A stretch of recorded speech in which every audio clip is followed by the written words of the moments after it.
Why does Russia still stand? After sanctions, a brain drain, lost energy cash, shrinking paychecks, wartime budgets, and rate hikes that choke growth, most countries would buckle. Russia hasn't. Three mechanisms keep it upright for now. I'll break them down and show where the clock runs out. Would you like a hint? The time has run out now. Russia is on the borrowed time. Howdy, everyone.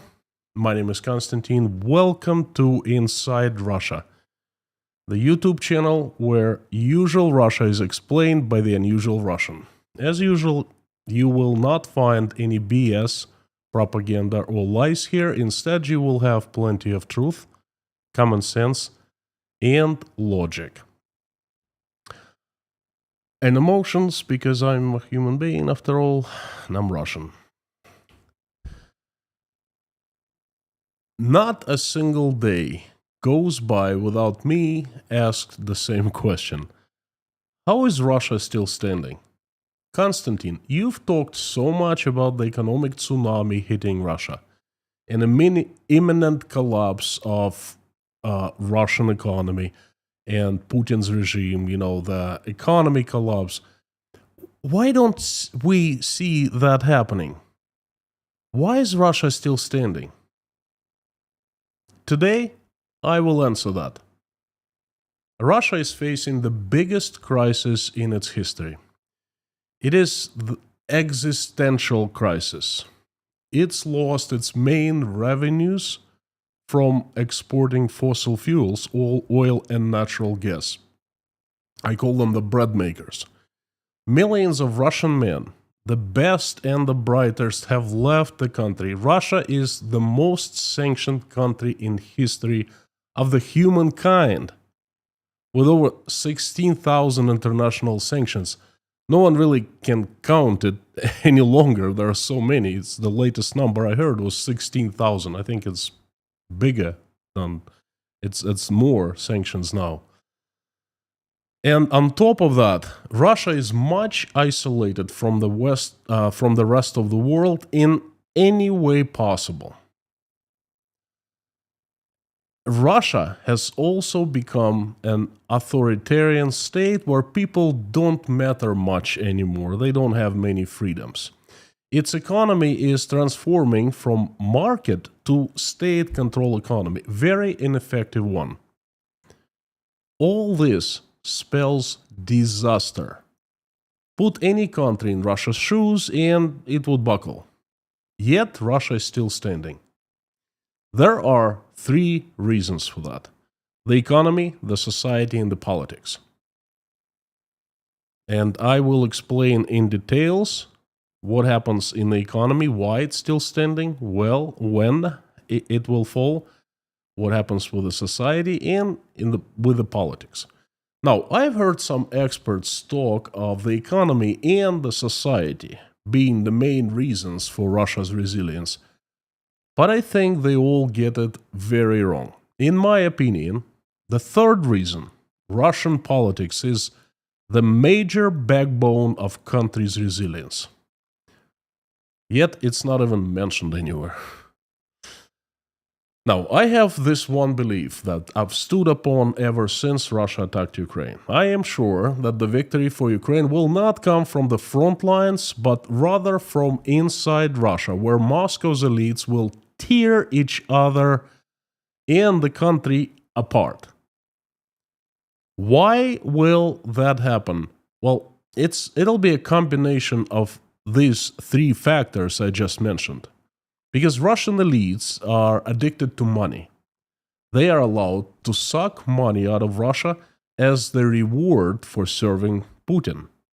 And when money dries up, the domestic political fight will intensify, and at the end, the elites will finish each other.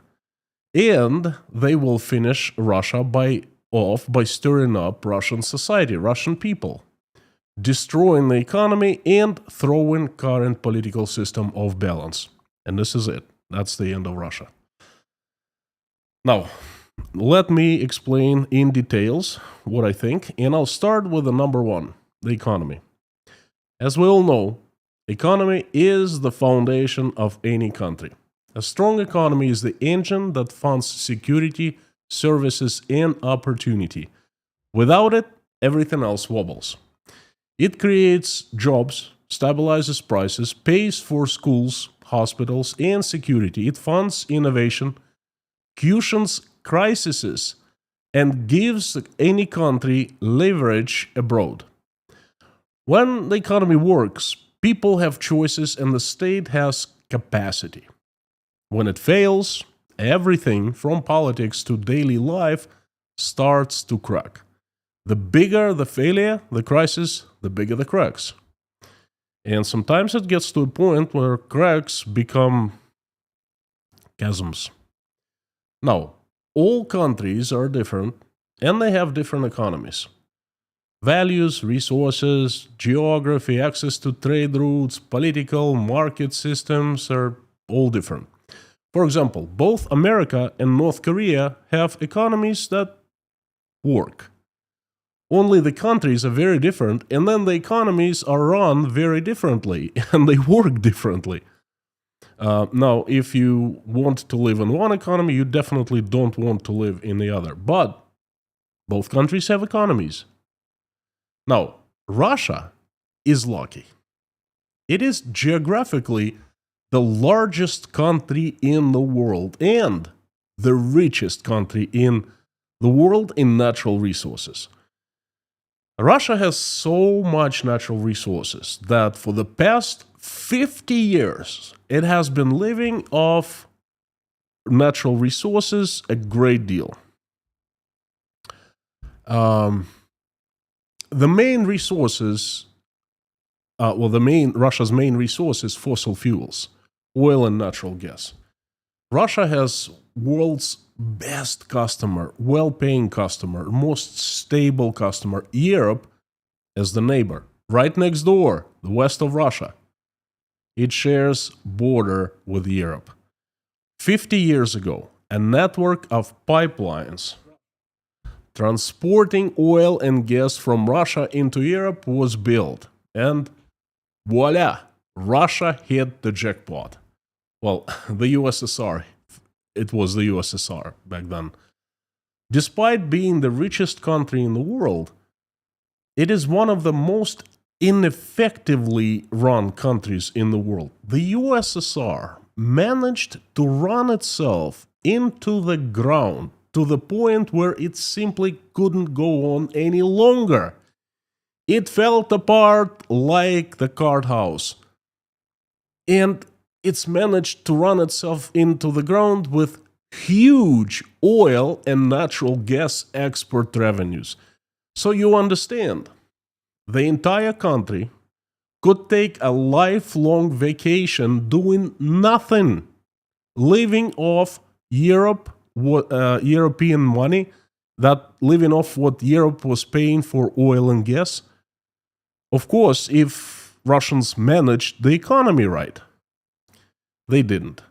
Well, the USSR fell apart, but Russia inherited oil and natural gas and the pipelines. And a miracle happened. Russia started getting rich. Russian people started swimming in money. As it turned out, all Russians have to do to become rich is to get rid of its government. In the 90s, they did just that. For 10 years, government barely existed. It was there, but it had no power over people. It didn't control much. And people, they transformed from Soviet to Russian economy, from communism to market economy, and they started flourishing. They enjoyed the most prosperous time ever from 2000 2008. So you understand, hasn't been time like that in the history of Russia ever. Those 8 years, well, some of you might even remember that time. Russian tourists were everywhere, throwing money left and right. That was the power of oil and gas. And by the way, Russia has a bunch of other resources too, like ores, coal, uranium, precious metals, rare earth, forests, topsoil, you name it. Russia has everything. Imagine how rich country is. Now, in 2000, a guy became the head of Russian political Mount Olympus. His name is Vladimir Putin, the former KGB officer, a man with a brilliant mind, but with a very rotten heart. What Putin did, he started creating reserves, started taking a part of incoming oil and gas exports and stashing it. He started growing Russia's savings account. Well, he created and started growing it. Now, I've heard some experts say that Putin started building up the reserves in 2014 after Crimea's annexation, and it is absolutely wrong. January 1st, 2004 was when it all started. The Stabilization Fund was created January 1st, 2004. Another fund called the National Wealth Fund, sometimes I call it the National Welfare Fund, was created on February 1st, 2008. By the time the Stabilization Fund, by the time the second fund was created, the Stabilization Fund had so much money saved up, it was just bursting with cash. So they split it in two parts. The day when Vladimir Putin started thinking and planning expansion of Russia and started potentially planning the war is January 1st, 2004. I want you to remember that. January 1st, 2004. By 2022, Russia's reserves, the National Wealth Fund, the Stabilization Fund was eaten up by the crisis of 2008, by the way. So they restructured the savings account, and the only National Wealth Fund remained. So the National Wealth Fund and other resources, reserves of Russia amounted to 620 billion US dollars in liquid assets, cash. Although half of that was deposited overseas and eventually was frozen in Europe after Russia attacked Ukraine. Still, $320 billion have been frozen. Russia still had a lot left, so much left, it was incredible. That is the quick answer why Russia is still standing. After Russia attacked Ukraine, Putin started tapping into the National Wealth Fund to finance the military-industrial complex and flood Russian people with money. Well, Russian economy, and Russians got some of that money. I usually give an analogy of someone, a household, where a man has a job, husband has a job, and it's a well-paying job, and the household, year after year, stashes some of the money that is left at the end of the year away into a savings account. And, couple decades, they have a lot of money in the reserve, in their savings account. And all of a sudden, a man loses the job. And his full-time job is gone. He gets another job that is part-time. He starts earning 40% of what he earned before. Well, instead of balancing the bank account, and spending less, the family decides to live like there is no tomorrow. And they start tapping into the savings account and spending lavishly. They buy expensive car, they move into a new, bigger house, they go on luxury vacations, frequently they buy designer fancy clothes, they're spending like there's no tomorrow. And this is exactly what happened to Russia. Now, that's pretty much the explanation, the answer of the question why Russia is still standing. To add to the massive reserves Russia had built before 2022, there was what I call an oil rush in 2022 that helped Russia to beef up the reserves even more. Now, do you remember how much you paid at pumps to fuel your cars in mid 2022? Let's say in May, in April, after Russia invaded Ukraine. A lot. The price of oil spiked, the global prices. In California, I remember people paid as much as $7 per gallon. Global oil prices skyrocketed because by invading by invading Ukraine, Russia created instability in the world oil markets.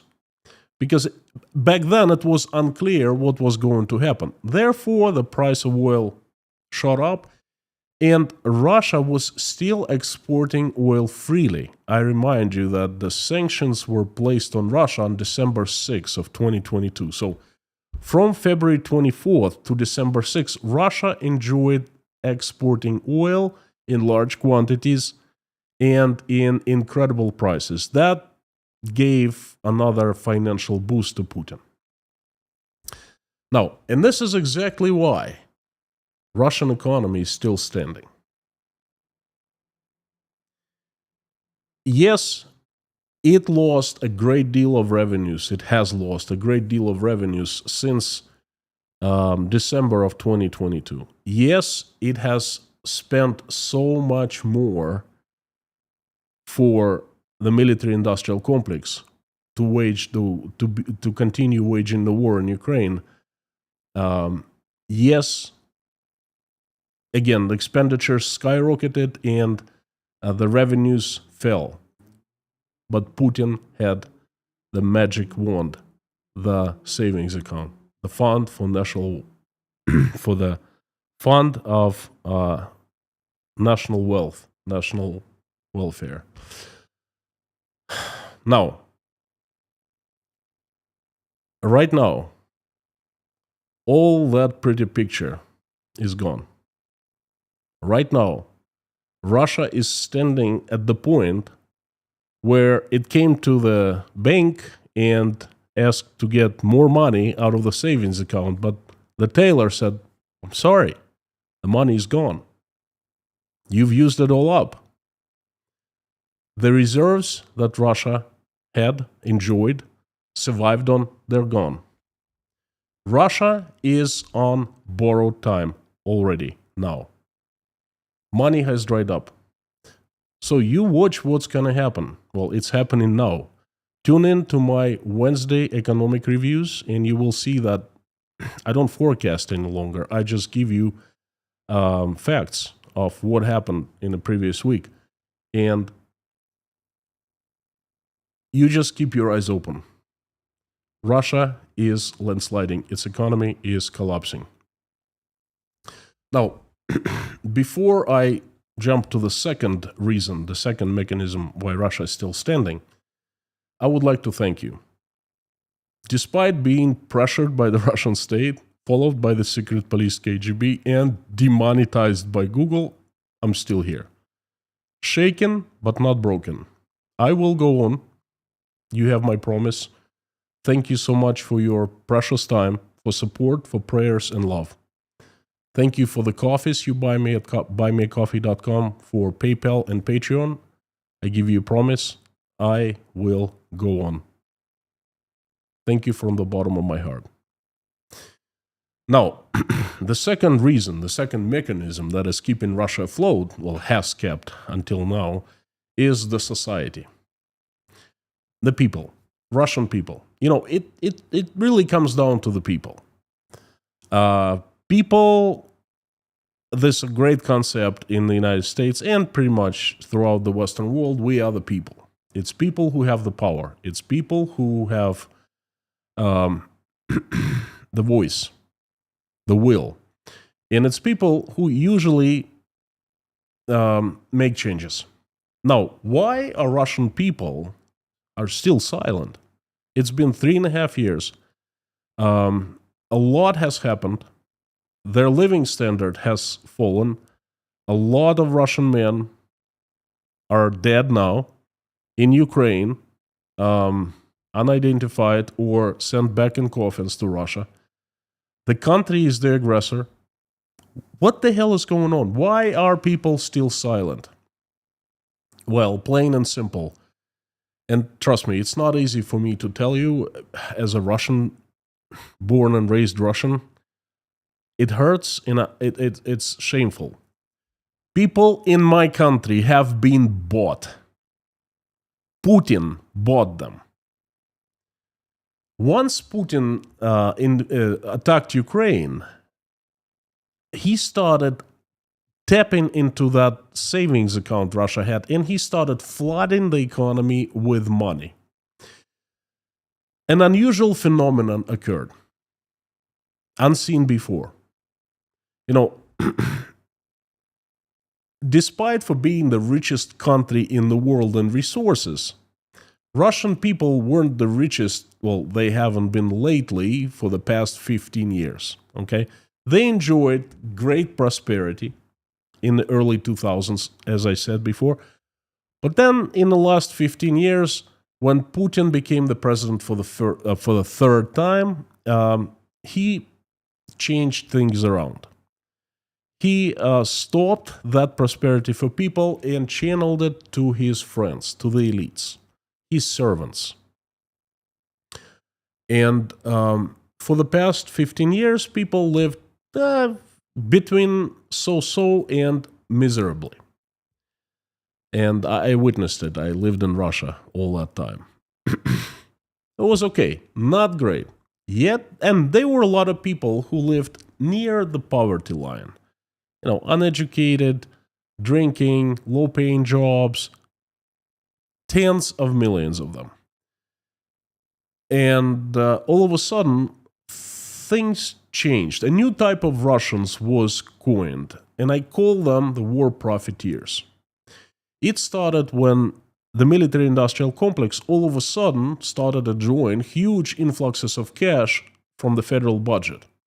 Well, they needed more tanks, more planes, more bullets, more guns. Therefore, they needed more people. At the same time, decent Russians, the best and the brightest, started leaving in masses. You know, the exodus. It started in early 2022, right after the start of the war, and it continued, and it intensified in September. Therefore, a lot of people left. My estimation, around 3 million people left in the first 12 months after the war, and a lot of jobs were left vacant. And a lot of jobs were created in the military-industrial complex, and the jobs needed to be filled. So the military-industrial complex started sucking in people from all over and attracting them with high wages. And all of a sudden, people who had low-paying jobs started earning a lot of money, a few times more than they earned before. And then small businesses.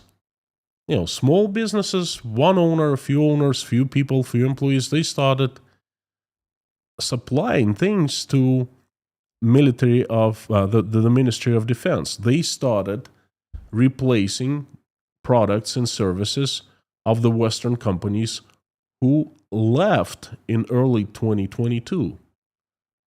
There was a lot of space created, and small businesses, you know, business owners started benefiting as well.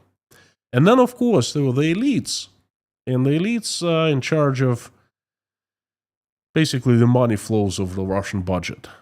They started benefiting the great deal. And then, on top of that, Putin started buying regular folks, the farmers, the workers, the janitors, you know, the drunks, the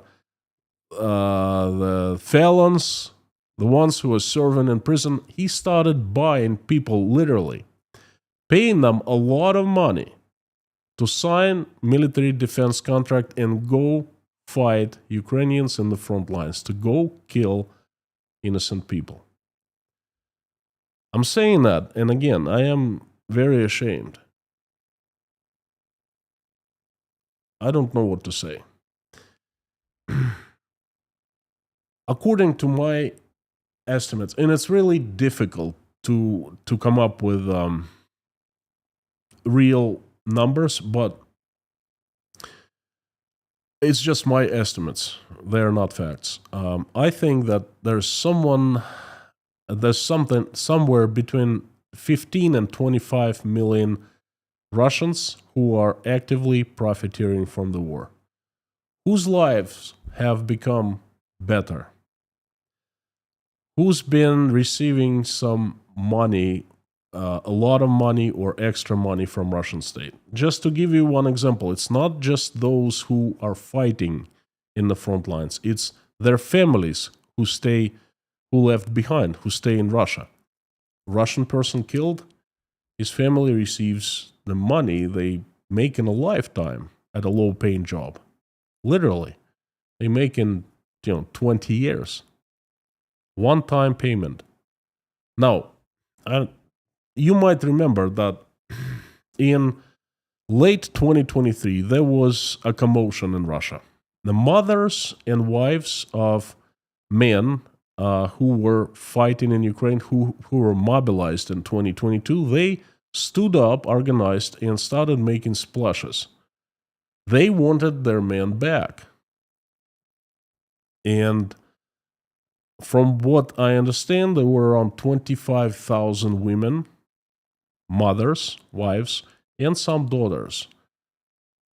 And they, Russian government couldn't really use violence against them because it would not look good. What did Putin do? He flooded them with money. He broke up the movement. He bought many women, and the ones who didn't want to sell their souls and their husbands, we don't hear from them anymore. They probably were taken care of, But most of them were bought with money. That's how Putin has glued Russian society. He simply has been buying people, flooding them with money. And number 3, the political system. And in my mind, it's the most important mechanism that is keeping Russia afloat. Now, the system of governance in Russia is called the vertical of power. The real power is in the hands of siloviki, the power agencies armed and given rights to use violence against regular people. They are the ones who control Russian state. They are the ones who serve Vladimir Putin. They are the ones who Putin relies on. They are the ones who are considered the elites right now. They are the ones who prosper and who benefit from Russia being totalitarian, authoritarian really, because they protect the very essence of the authoritarianism. Russian elites are also a part of siloviki, the vertical of power. And this is an incredibly strong and rigid structure. It's like a pyramid. Putin is at the very top, and there are branches going down. Each branch is independent from each other, and they all answer Putin. The heads of agencies answer to Putin directly. Russian parliament is also part of the vertical of power. Obviously, Russian courts, they're not independent. They're very much manipulated. They are also part of vertical of power. There's nothing independent in the vertical of power. It's an engineered construction. Putin has been building the vertical of power since 2004. and he's done a mighty good job. Remember, I told you, he has a brilliant mind, but very rotten heart. So the vertical of power is perfected, and it's keeping everything in Russia together. It's keeping oligarchs at bay. It's keeping different clans balanced. It makes sure that some clans don't get too powerful, because if one clan gets too powerful, alliance with another clan, that it's a force that no one can fight with. Okay, so the vertical of power is keeping everything together in Russia. They use violence because that's what they are. They are armed and they use violence. Not they don't kill people. They have different. Each branch has different function. For example, the state prosecutors. The cops arrest someone at a protest. The state prosecutors come in, open a criminal offense case, and do investigation. Send the case to court. Court sentence a person to 15 years in prison for spreading fakes of Russian army by, for example, saying, no to war, yes to peace. Yeah, that happens in Russia these days. That's what kind of violence they use. They keeping people in fear and in bay. Russian police, the federal police, patrols the streets, watches people on the ground, makes sure that there are no protests, people don't get together. God forbid they, speak loud on the streets and so forth. The KGB runs everything. All the agencies, it's busy stealing companies from rightful owners right now. It's called reprivatization. It's busy keeping tabs on different power agencies. The KGB is everything in Russia now, okay? And so forth. I could give you more examples, but I think you get the idea. Russian vertical of power is what is keeping everything together, and money is the glue. So the vertical of power is the structure, and money is the glue. And that structure is very strong. Again, Putin has perfected it. This is why having lots of money that had been accumulated for 18 years before the war, since 2004, enormous amounts of money, then having ability to flood people with money, to buy their silence, to buy their obedience, and having this system in place that deals with those who Russian state cannot buy, that puts fear into everyone in Russian state. This is why Russian state is still afloat. This is right. Russia has held up for 3.5 years. It is glued, being held by the money and the siloviki, the vertical of power. And this is exactly why I think it's on borrowed time now. Because money is an absolute necessity for the system to continue standing strong. Because without money, the glue will be gone, and parts of the system will start wobbling, squeaking, and eventually falling apart. Because Russian economy is not sustainable. It's been spending so much more than it's been earning for 3.5 years. If not for the savings account, was a brilliant idea, by the way. Again, I would like to emphasize that. Brilliant idea, okay? That if it wasn't for the money, Russia would be not Russia anymore. It would be, it'd be in shambles, okay?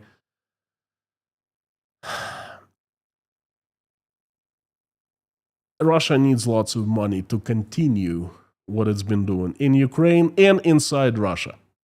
Money's gone. The stability of this system is no more as I speak. It's out of the door. The pie is shrinking for everybody, and it starts with the elites. The elites are fighting already. We're seeing it now. They've always been fighting, but somewhere underneath the carpet that we didn't even see. Now we're seeing that. Sergei Chemezov is openly fighting Elvira Nabiulina. Has never happened before. Everything was kept strictly behind the closed doors. Now it's in public. The stability of Putin's system, that rigidity, it's being stress tested right now. And as you might know, the rigid systems, they can only take so much load. After a certain point, they just break and they fall apart. If a system is flexible, then it can bend and it can take so much more weight. Well, the vertical power is not flexible. It's very strong and rigid. And this is why it's held up for so long. But this is why I believe it's on borrowed time already. It is falling apart. We're seeing it now. The economy is falling apart. The society starts getting ideas, starts not being happy because, hey, you know what? The lives of people are getting worse. And I know it's going to take a very long time because Russians are professional sufferers. But still, it's not what we used to be, even a year ago. And the vertical of power, you watch what happens once they realize that things are not well on the very top. They're going to take matters into their own hands. This is why I believe that Russia is done. It's on borrowed time and it's fallen apart. There will come a day that it will fall apart very, very quickly in a matter of days. We've been there before. Remember the USSR. If somebody told me in August of 1991, August 1st, that in 3 weeks I would wake up in a different country, I would be laughing hysterically. Okay? Yet, in 3 weeks, we all woke up in a different country. And this is exactly what's coming to Russia. News are incredible. They come out every day. By the way, on Patreon account, 9 news every day that I find significant, I find matter, that most likely, most of them you cannot find in mainstream media. If you want to stay on top of things in Russia, consider signing up on Patreon account and getting access to the gold, the news that matter.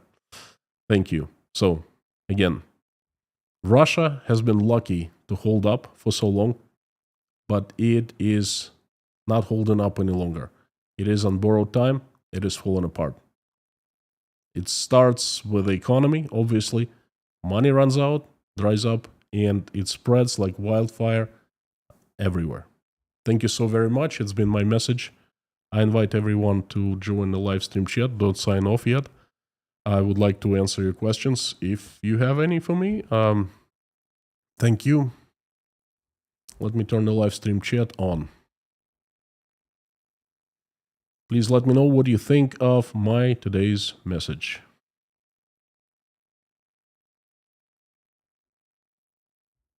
This is my most favorite stream of part of any live stream.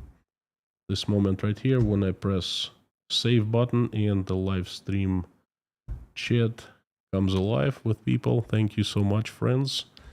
Let me get my computer a bit closer so I see it easier.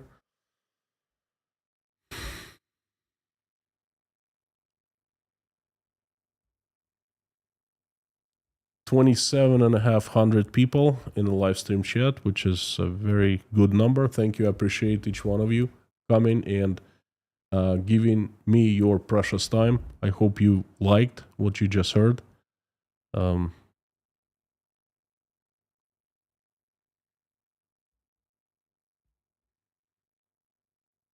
I have to press a couple buttons, so I see the live stream chat in a separate window. That's my usual routine every single day when the live stream runs.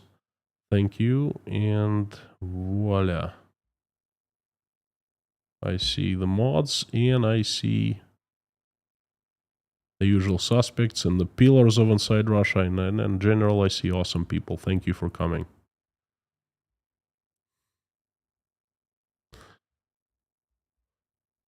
Now, if you're here for the first time, I would like to tell you, and if you're a regular, just a reminder, this is the best community on internet. And that's because we have the best moderation team.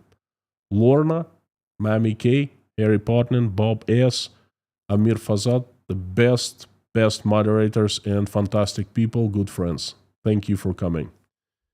Harry, I hope you feel better. Now, I also am very glad to see the pillars of Inside Russia, of course, Pamela, Pinda, Werner, Leitmotiv, Scott Nesbitt, KG1, Michael Silberg, Angela McNaught, Tracy, Ron, Ann, Mohammed, and the usual suspects. Thank you for coming, friends.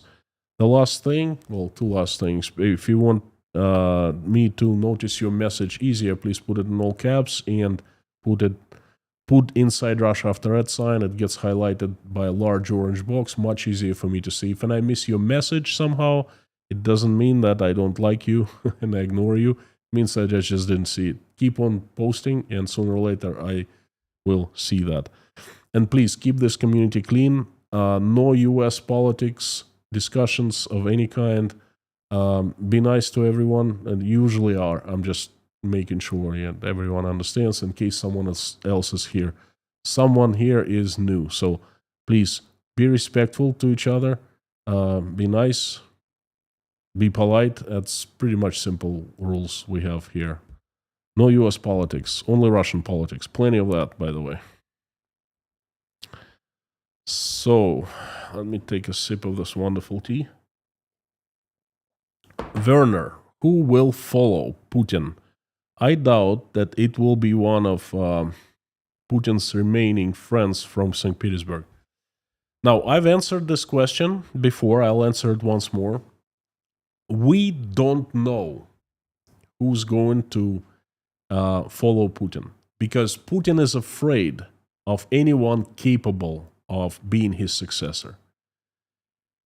If he sees that a person gains popularity among the elites, has ability to make deals with the elites, that's a very dangerous person. That's a threat. Because, why does he need Putin then? He just makes deals with the elites and that's it. Putin, he's gotten rid, literally, of all who are capable of being a leader. Now, what's going to happen? After Putin is gone, or before he's gone, they're going to come up with, in Russia it's called a gray mouse, with a person like Putin. No one knows him, no one has heard of him, he doesn't have any influence, he doesn't have any political weight. He will be placed in the chair of the president of Russia, or at least they will try to place him, because, once the system, right now the system is stable. As I said about the vertical of power, it's still strong, it's still rigid. But you know what? It starts shaking. We're seeing signs here and there, and if you watch my live streams, I keep on telling you about the signs. And they keep on happening, they keep on intensifying. And once this system is out of control, off balance, then we don't know what's going to happen. Most likely there will be a huge fight, perhaps a civil war, perhaps the war of the elites. We don't know, but it's going to be very unpredictable. And I'm sure of one thing: we don't know the name of the guy who they will try to make Putin's successor at this point. Scott, hello. Leitmotiv, howdy, good to see you.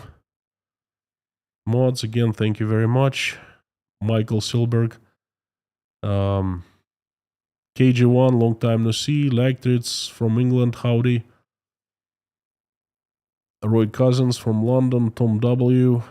Howdy, howdy, howdy. Remy Leon, long time no see. Thank you for coming, friend. Pat Scully, Sam the Legend K. Pamela, Tyler, Kermo, KR4V, hello, Tyler Douglas, Wolfgang, European Border and Customs are informed to prepare for Russian refugees in the next months.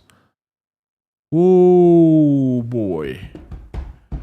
Thank you. Now tell me, is that an inside information or it's in the public media somewhere? Please, this is very important. That's one of the pieces of the puzzle. Let me know. Can you let me know right now? Because this is gold. Where did you hear it?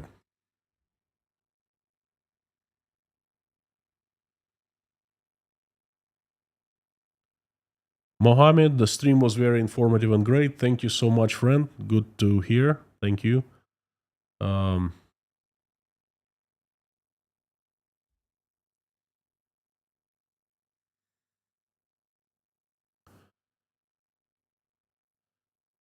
Ready with plenty of popcorn, Kermo. Thank you. Me too. It's a grand show of Russia's demise.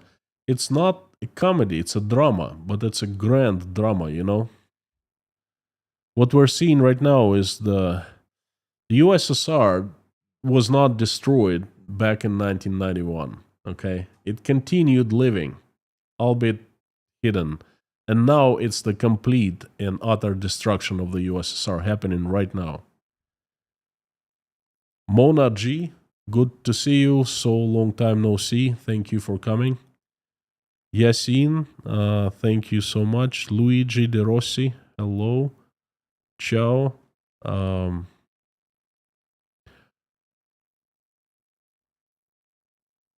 Interesting. Tyler Douglas says sorry, couldn't find yesterday's stream until 10:30 Eastern Standard Time. Lilith Eden, howdy. Barry Sexton, evening. Alu. Scott D.J. Young, howdy. Mr. Springale.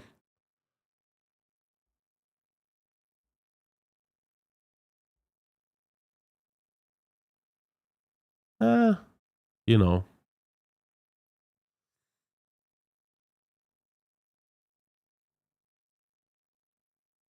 Terry Carter, good to see you. Thank you for coming, Terry. Pulaski, Virginia is in the house. Noticed something on your regular videos. No hype button. Was looking to hype your video. What is the hype button? I don't really understand what you're talking about. Hype. Like, perhaps? What is the hype button?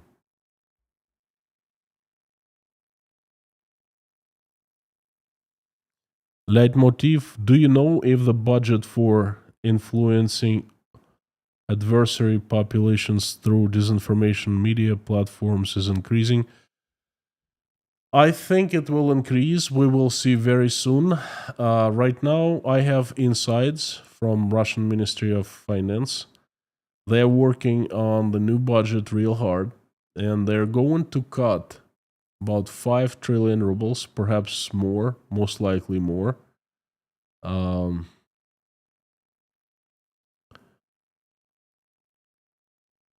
They going to be cutting on social programs, on national projects like infrastructure construction, on social programs like healthcare, education. The cuts are going to be tremendous. I know of them coming. Okay, and they will come. They'll make it a public knowledge. Of course, if they don't classify it, they might. But we're waiting for in 2 weeks, because at the end of September or early October, by the 2nd of October, they must present the first draft of the budget to the parliament. Okay, but I expect the spendings for Russian propaganda, soft power, for influencing foreign countries to either stay intact or to increase. Ron Gravel, did you know former KGB agent said this too? No, I didn't know. It's I don't watch anyone. I watch only videos that people recommend me. They send me links and they say, Konstantin, I think it's worth watching. Okay, I watch that. On my own, it's just I don't have any time. I spend everything that I have between the Breakfast Club, between the brain drain, and my channel, and that's pretty much it. Unfortunately, I love hearing other people's opinions, but unfortunately, I don't have time for that. So a former KGB agent said this too. It's common sense. It makes sense. Okay, I use common sense and logic. I apply this to everything that is going on in Russia. I don't understand other experts who, well, perhaps they don't know. Okay, I know. I'm born and raised Russian. I lived in Russia. I saw the vertical of power hardening and being built right in front of my eyes. Unfortunately, I didn't do anything. I didn't think it was that dangerous, you know. I didn't think it would lead to this. Now I know. I wish I knew back then. So I know how I know those people personally, some of them. You know, I know people inside the vertical of power, okay? I know how they work. I know what their goals are. I know how they think. I drank with them. I had friends with some of them. Some of my people I went to school with, they're in the vertical of power. If you live in Russia, you're like interconnected.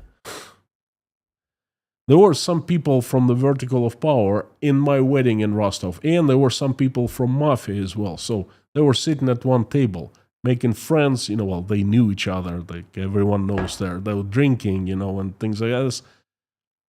Russia, okay? If you want to be expert in Russia, go and live there for a little bit. Talk to Russians, see how things are there and things like that. When it falls apart, it will be fast and sudden. Does this sound accurate to you too, especially the sudden part? Absolutely. This is what I said in today's live stream. It's been taking us 3.5 years to get to this point. You watch the fall of, I've said it so many times, Ron, I think you are regular at the live streams. You remember, right? I've said many times, fall of 2025 is time to watch. Summer will be very slow, and it was. Fall is where everything will pick up, and it has been. The landslide is happening now. The first Russian bank is bust. You watch. It's going to be a very fast and crazy ride, like in the USSR. If somebody told me on August 1st, and my parents, Konstantin's mom and dad, look, in 3 weeks, exactly in 3 weeks, you'll wake up in a different country, we would be laughing hysterically. Come on. The USSR was to fall apart, are you crazy? All the police, the army, the KGB, the Politburo, and everyone supporting Gorbachev, friend of American president, the English prime minister, and so forth. Are you crazy? 3 days like that. It wasn't even 3 days. It was really like one day was a prelude. The second day is when it really happened, and the third day was the celebration. So in one day, the USSR fell. The very same thing is happening in Russia. And this is, I repeat myself, I think Russia is living on the borrowed time already. It's a matter of time when that happens, the same thing happens. You watch.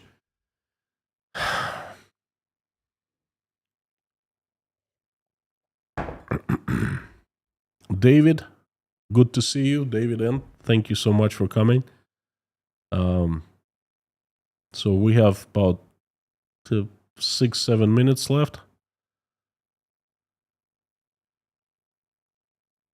Pavel Veselsky from Czech Republic. Every time I see someone from Poland, from Czech Republic, from Lithuania, Latvia, Estonia, Bulgaria, Hungary, it warms my heart. Thank you for coming. Thank you for It's my honor to host you here. Ads Miller, have you considered the worst case scenario that Russia will freeze the North Korean situation for decades? Yes, it is possible. Probable, not as probable as I think as the sudden and violent change in Russia, but it's probable. Yes, yes, definitely considering. We'll see soon. I think this fall and this winter are going to be detrimental in deciding Russia's fate. I think by the end of the winter, everything's going to be clear which direction Russia is taking. Will it get there? Will it survive? Will it stay afloat? I don't think so. I think it's going to be tremendously hard time, out of money, budget for the next year cut. People are laid off by hundreds of thousands now.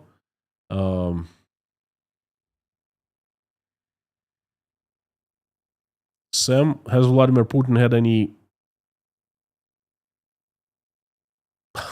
Okay, Mr. Humor of Inside Russia. Okay, good one. M. Antonin, do you really think collapsing is happening in days? No. I don't think it's happening in days. Borrowed time doesn't mean days, doesn't mean tomorrow. Borrowed time, perhaps months, perhaps even a year. But it's borrowed time. Borrowed time is the fate is decided. That's what I mean. And thank you for the question. It's, I should have said it in the live stream, okay, what borrowed time is. It's when the fate is decided. For how long it can go on?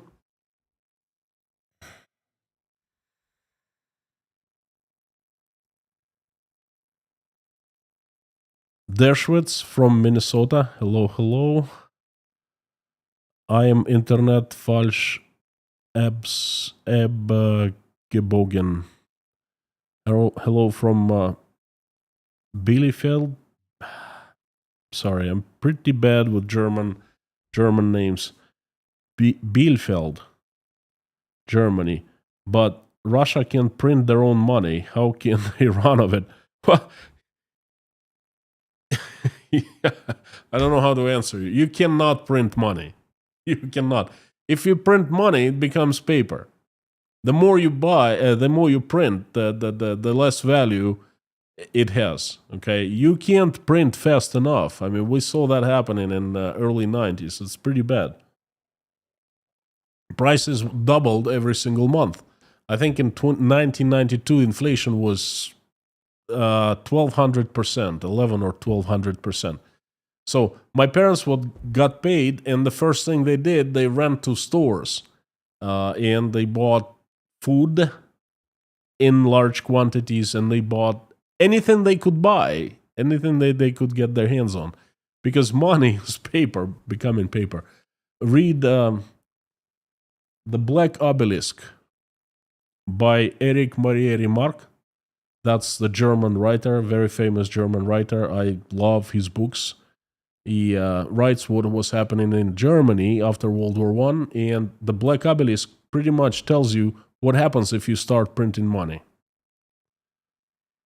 Golden Griffon, good to see you. Michael Silberg, moderation team is amazing and miraculously dedicated. I second that, and I third that, and I fourth that. They're like, I don't know. I'm very grateful for you, mods. Lorna and Mami and Harry and Bob, Amir, you're just fantastic. Luigi De Rossi, what will be the first region to fall apart? That I don't know. I am watching closely at Chechnya. It's definitely a keg of powder. I'm watching at Tatarstan, also keg of powder, and I'm watching at the Caucasus republics, Karachaevo-Cherkessia, Ossetia, Dagestan,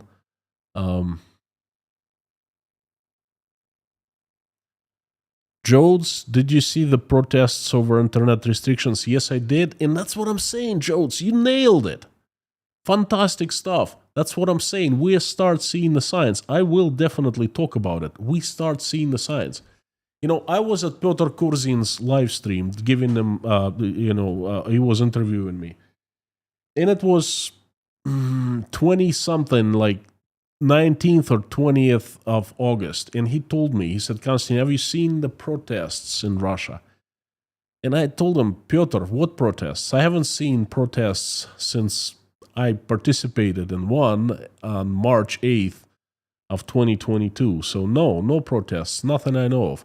And then just days later, people protesting on the street against the internet. They're protesting against the government because the government has shut down the internet. They're chanting, give us internet back, give us freedom back and things like that. And yes, this is what, yes.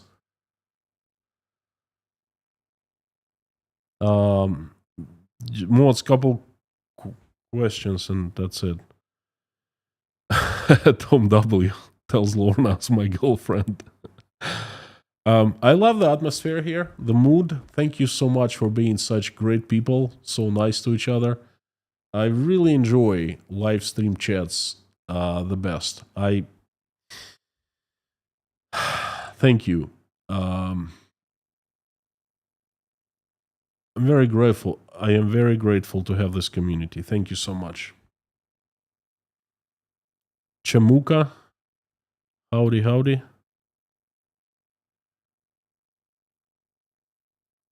Leitmotiv, do the large gold resources help keep the economy afloat? No.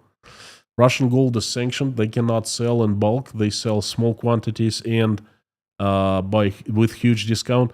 Anyway, it's gone. They have left very little what was there before, and it's all in yuan and in gold. And gold is not liquid asset. So gold, I can't say forget about it, but don't rely on gold so much. Russia doesn't have that much.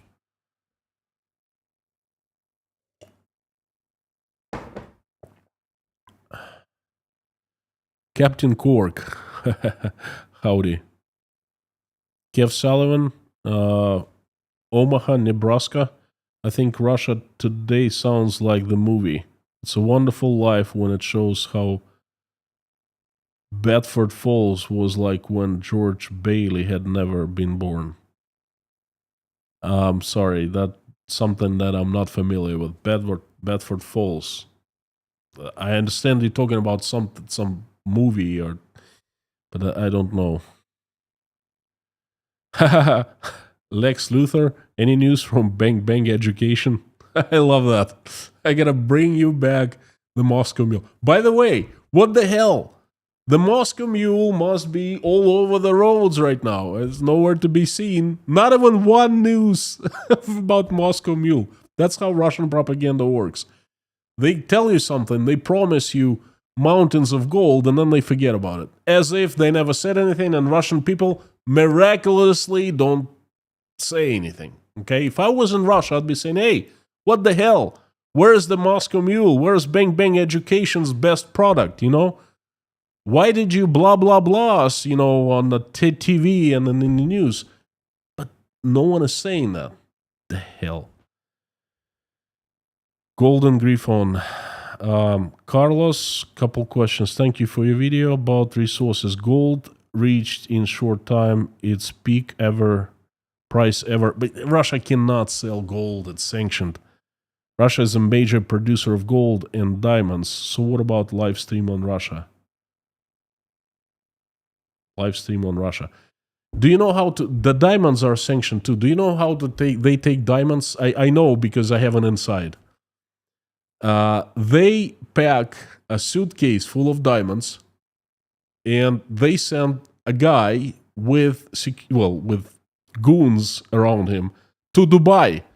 And the Indians buy Russian diamonds at huge discount, and that's what's going on right now. That's how they sell Russian diamonds. They not making enough to sustain the war, to sustain the country. And then same thing about the gold. They can sell in small quantities with big discount because that is blood gold. It's sanctioned. Christian Cruiser, how come no one on YouTube has seen the connection between right-wing governments in Hungary and oil from Russia being used to fund the parties? Not my question. I don't know. Good question, but I don't know. I don't know. I guess there are Europeans who can actually do investigation on that. Michael Silberg, it's gonna be Pinda answering your question. I hope so. They are the real force that can change things in Russia just like that. You know, the army. We'll see. I don't know. So far, no news. Michael, your question is key. The biggest question is I have is what will happen to the KGB FSB? It needs to be get rid of. Everyone needs to be fired, and it needs to be illustration. Done. We didn't do that back in 1991. All we did was to knock Iron Felix down, the monument. That's it. Okay? We should have taken further steps. That is the key question. What happens? If the KGB stays, there's going to be another Putin 20 years down the road. There's going to be another rise of authoritarianism and so forth. That one agency holding too much power is toxic. It's corrupting. Okay, so it not needs to happen any longer. Thank you so much, friends. I am wrapping up. This is my prayers list. Let me pray. Thank you. Invite everyone to pray with me. You know what I really like is to see that we started the live stream chat with 2,700 people, and now 2,700 people still. Thank you for sticking around. Thank you for communicating. Thank you for asking me questions, hearing me answer. This is the best time. And I invite everyone to finish this live stream in prayer. Thank you for that too. Please pray. If you want to watch us pray, that's also great. For me, it counts as praying along with us. Thank you so much, dear Lord Jesus Christ. Thank you for giving us this day. Thank you for placing food on our tables and giving roofs over our heads. Thank you for our loved ones and for life, love in our lives. Please give us wisdom to keep the skies above our children's heads safe and peaceful. Give us wisdom to raise our children so when they grow up, they will make this world a better place and will never fight in any wars. For now, please keep our children safe and healthy, for they are our world. Dear Lord, I'm asking to help Ukraine. Please stop the bloodshed. Reach out and touch the hearts of those responsible and capable of making that decision. Remind them that they're still human beings. Remind them that they still have love in their hearts. Touch their hearts with your hands so they make the decision to stop the bloodshed. Please help every single Ukrainian who has suffered in this terrible tragedy. Answer their prayers and make their wishes come true. And dear Lord, help my country, Russia. Assemble your strongest angels with sharpest swords and have Saint Michael lead that army, mighty powerful army of yours, and send them all to this earth to get rid of the demons who have hijacked my country, who we know by their names and by their faces. Get rid of the demons, please. Send your angels to help good Russian people run their country, to make it loving, respecting, and peaceful forever. Please help everyone who is traveling, send them safe travels. Help everyone who's asking for asylum, send help their way. And help everyone who is in troubles, in high waters, send them safe harbors. Please help single mothers and fathers who are struggling, raising their children, trying to make ends meet. Send help their way, and help everyone who's helping Ukrainians, and help Ukrainians who are suffering from Russian attacks right now. Please send everyone safety. Dear Lord, I am asking for all who are hungry, cold, addicted, sick, homeless, jobless, losing their faith, betrayed, crying, hurting, their hearts bleeding, going through divorce, not able to see their kids, feeling betrayed, feeling abandoned. Dear Lord, please reach out and touch everyone's heart. Fill them with love, warmth, and show them that you're right next to them. You haven't abandoned them. You are listening to them. You are taking care of them. Please help everyone in need. Dear Lord, thank you so much for allowing us to get together here. What started to be a virtual live stream and now it's a real community. Thank you for us praying here for all 2,500, and thank you for everyone who's praying along or simply watching us pray. Please answer everyone's prayer and make everyone's wish come true. And dear Lord, I have a few people who need your help. I'm asking for them. They are Karen, TMBC, Larry, Victor Garishan, Rod, Uliyun, Lee and Brenda, Daniela Fromm and her family, Janice, Rose Bronicky, Karsten, Teresa, Ron Bazoid, Ann, Hannah, Jeffrey S., his family, Katharina, Mark, Tom W., J.R. McKim, Gabin with Gary, Lisa, Harry, Terry, John, Linda, Paula W., Dennis, Jason, Susie, Tim, Dory, Rhonda, John, Taylor, Wayne, Darla, George Ruberty, Pamela, Meta, David Porter, his family, and everyone who's in Chernovtsi, Ukraine, Life, Randolph, Grace, Dean Spooner and his church, Yelena, Natasha, Michael, Jake, Oля, Dasha, please send recovery, Sky, Svetlana, Sergey and Sergey, Liz, Ron, Liz, Koshkin Dom, Sandra, Mike and Mike, Petra, Joseph, Millie, Philip, Eileen, Pamela, Victor, Derek Martinez, Jeff Gibson, Renate, and Denise Abbott. Please send everyone recovery and answer their prayers and make their wishes come true. Help everyone who is asking, hear them, and answer their prayers. Thank you, dear Lord Jesus Christ. Amen. Friends, thank you so much. I hope you liked today's message. I've tried to deliver as clear as I could and as simple as I could. I hope I succeeded. Let me know down below in the comments what you think after this live stream ends. If you didn't have a chance to hit me up with a comment or a question in the live stream chat, thank you. Before signing off, I'd like to remind you that you are absolutely awesome and you rock. And tomorrow, please tune in to Friday Crazy News Update. And this news, they're becoming crazier by the week. So I have lots of treats for you today. And please, right now, along with me, as loud as you can, say the following. Carthago delenda est.